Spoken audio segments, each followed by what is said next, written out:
Okay, well, here we go again. About 2 years ago, a YouTuber by the name of Nando V Movies, for some strange reason, made a video calling on all YouTubers to take one scene from the Marvel Cinematic Universe and make a video saying why they liked it. Simple enough, right? Well, the amount of people who joined was tremendous, with a playlist having a total of 183 videos in it, and that is a lot of videos. And the next year, he asked again for another selection of YouTubers to go nuts making videos, this time about the X-Men. And guess who rose to the occasion on that one? So I'm back for this again, and this time to commemorate the release of the new Suicide Squad, which, by the way, is an absolutely incredible film, maybe my favourite DC film, and just an overall fun movie. He's landed on the topic of one villainous scene. So, who have I chosen to make my video on? Well, if you have a look at my channel, the answer becomes fairly obvious. Yep, originally I had my eyes on a slightly more powerful villain who I'd thought of making a video on before, but if we're talking about one scene alone and not throughout the entirety of the movie, then, well, my mind was made up. It had to be a Tarantino villain, so I wondered, who is going to be... Okay, fuck it, you know who the video's about. OSS would be my guess. Ooh, that's a bingo!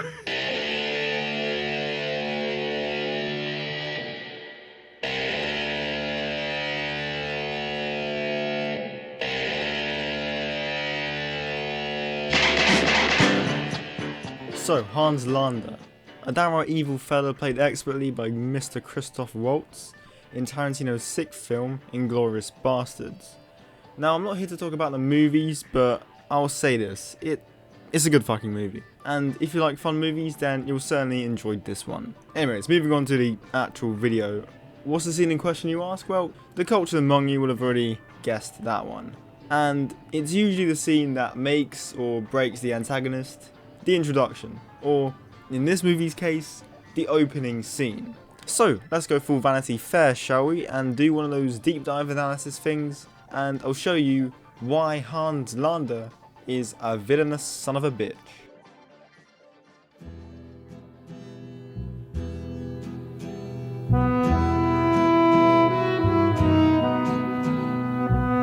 The scene opens 1941, already setting the context for the scene, with a man chopping a wooden stump, and hey, they even use the same music as I did, look at that. But it doesn't last for that long and it just fades out, being replaced by an engine from the distance. And at this moment in time, we are that character. We think we hear something, we acknowledge it, and then...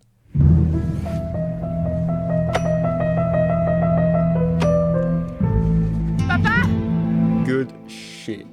From the very first time we see what we can't even make out as Hans Landa, we already know from context and music that this guy is big, intense, he's the fucking Chad at the gym. This guy is the villain that Bradley Pitts is gonna headbutt in the face later on in the movie. And the music doesn't stop, it builds.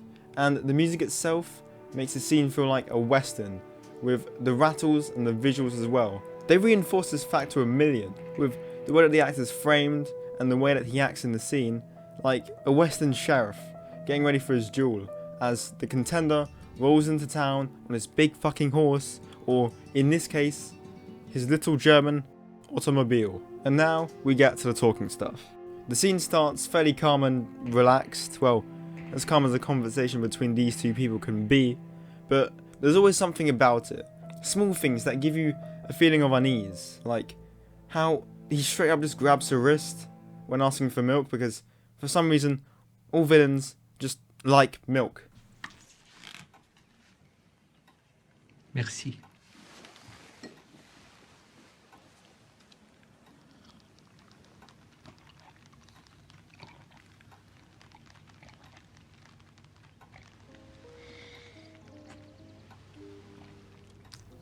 See what I mean about uncomfortable?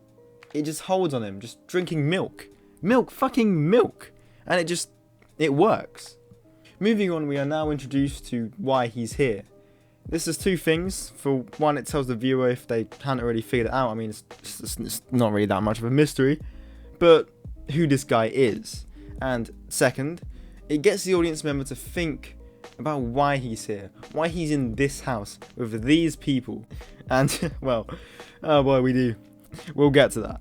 The following parts of the scene go fairly normally, establishing the Jewish family who are on the run. Now, given the situation, the viewer's mind goes to the darkest way the situation could go, whilst internally begging for it not to go the way that we fear it might. Until... I'm not really sure.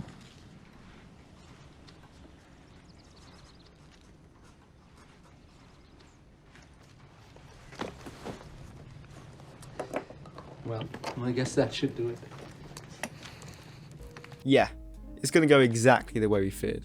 And well, what happens next? If you haven't watched the scene, well, you can just use your imagination. Or continue to watch the video, because that's exactly what I'm going to show. The way Hans lightly suggests his proposal to him, like he's offering him a cigarette, or in reference to the scene, a glass of milk, is so starkly contrasted with the fearful, cold way in which he actually means it. The way he says this is just like a teacher looking down on a student misbehaving in class. And here is the point where we realise what the uneasiness of the scene actually was. We now fully understand what the characters have known since they stepped foot in the house. That this isn't a conversation or a checkup, this is an interrogation. And this face just says it all. The fear, the conflict, as Hans just stares at him like the soulless bastard he is, and just keeps on driving the knife deeper with every question. Because he knows how much pain the other Nazis have caused this man, and Hans saying that he'll finally be left alone if he complies just bases his decision in concrete. He has him on the fucking ropes, and he knows it the entire time.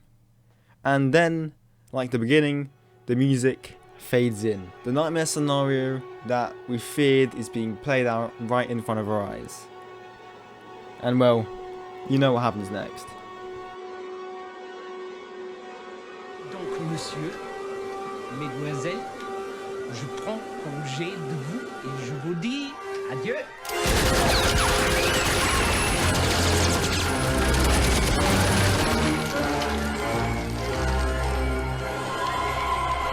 Good fucking scene. And what makes this better, or worse, I don't know how you look at it, is you don't ever find out if he keeps his promise. It's left entirely to the imagination. It's left completely, unutterly ambiguous. And the way he cruises his way through the situation, like it's his 50th time doing it, probably because it is his 50th time doing it, and his reaction at the very end of the scene just says it all. He lets it go, putting not all but most of the rest of the events of the movie into play. And well, why? Well, not because he has to, not because it's his job, but because he wants to. It's just sport to him. He's doing it because he enjoys it. And that, ladies and gentlemen, is what makes Hans Landa a truly terrifying villain in this one villainous scene. In true Quentinese, I would say, that's a bad move. Okay, so that is the video done and dusted. If you enjoyed the video, please like, subscribe, all of that stuff. This is not my traditional video. This is kind of different to some of my other videos, but not like starkly different. It's kind of, it's similar, but it's different, if you get what I mean. I don't know, but if you made it this far in the video, thank you so much, and thank you for watching, and